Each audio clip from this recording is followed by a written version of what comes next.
Sila, Yang Menteri. Terima kasih Yang Berhormat Datuk Lim Tua. Terima kasih Yang Berhormat Bandar Kuching. Merujuk pada soalan Bandar Kuching,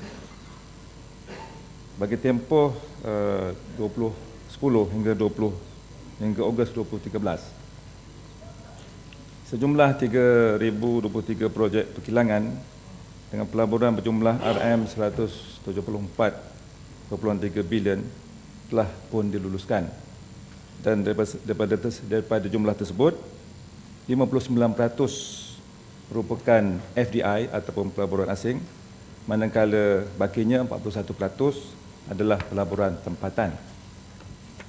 Dan dalam tempoh sama, 5 negeri yang mencatat jumlah pelaburan asing tertinggi adalah Pulau Pinang RM19.7 bilion,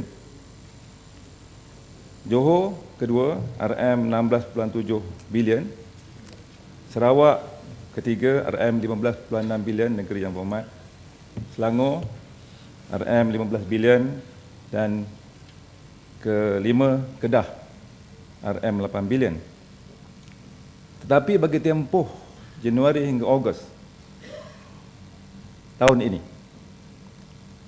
sejumlah 463 projek perkilangan dengan pelaburan berjumlah RM29.9 bilion telah diluluskan, dan daripada jumlah tersebut 62% pelaburan asing dan bakinya 37%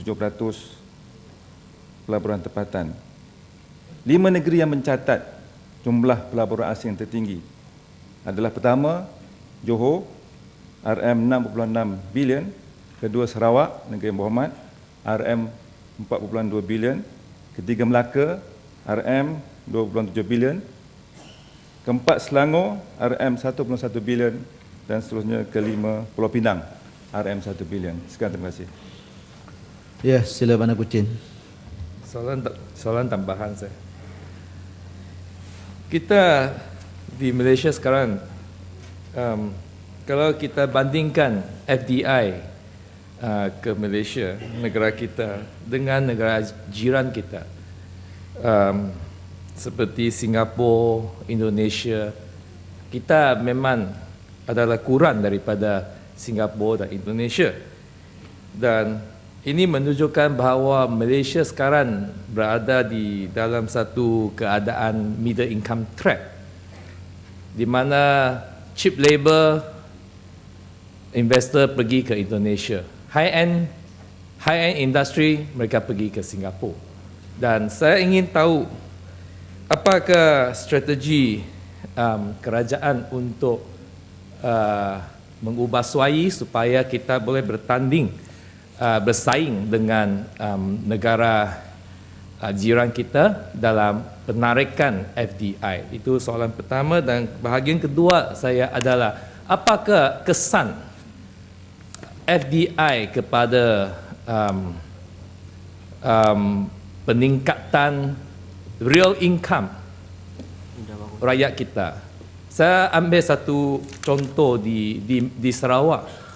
Di Sarawak memang tahun ini ada banyak FDI yang datang, tapi kos penarikan FDI ini amat besar kerana diskaun kadar elektrik yang diberikan kepada pelabur-pelabur ini amatlah besar.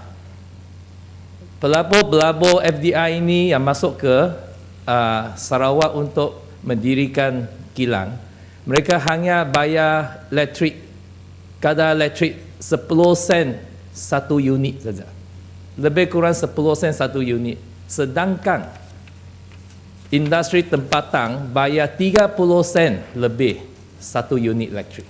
Dan dengan ini sejumlah lebih kurang beratus juta ringgit Malaysia cost discount in electric, cost elektrik diberi kepada pelabur ini.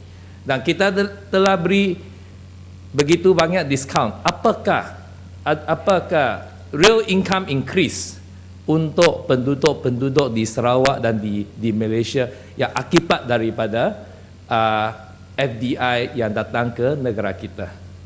Ya, Sila Menteri. Tuan Ketua, terima kasih dan tahniahlah kepada Muhammad Bandar Kuching kerana dia minat bab FDI. Dan beliau membandingkan tentang, Bandar Kuching membandingkan tentang FDI negara kita dengan negara-negara lain, terutama negara-negara jiran. Kita sebenarnya dulu dah disebut kita tidak boleh bandingkan Apple dengan bukan Apple dan sebagainya. Dan kita mesti menerima hakikat bahawa negara kita dalam proses dengan agent transition.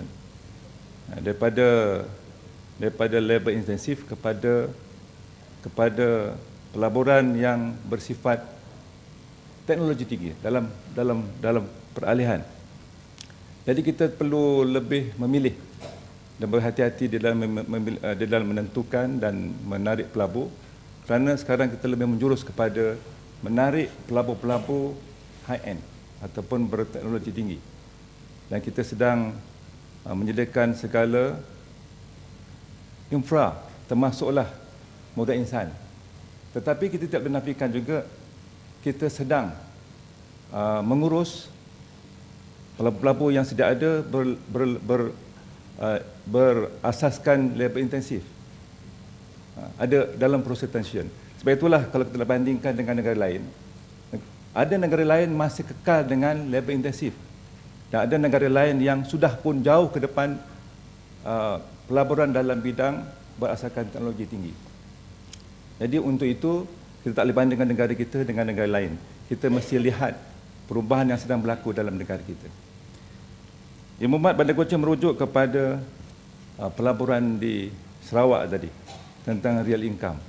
Sebenarnya terus terang saya katakan sukar untuk menjawab secara terperinci tentang real income, kesan daripada pelaburan yang sedang berlaku di Sarawak. Tetapi saya lebih suka menyatakan di sini bahawa kalau kita tengok pelaburan yang berlaku di Sarawak tadi, Sarawak telah pun berjaya pada tahap yang tinggi kerana angka yang saya baca tadi ialah Sarawak pada tahun ini saja, pada kedudukan kedua dalam tempoh yang Januari hingga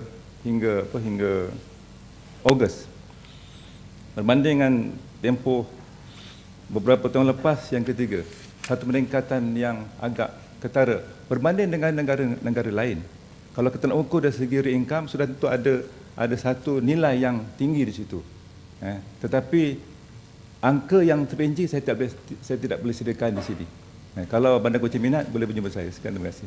Ya. Bolehkah bekalkan, bolehkah Menteri bekalkan Bandar Kuching, ya. Bolehlah tu. jawapan Secara tulis. Boleh.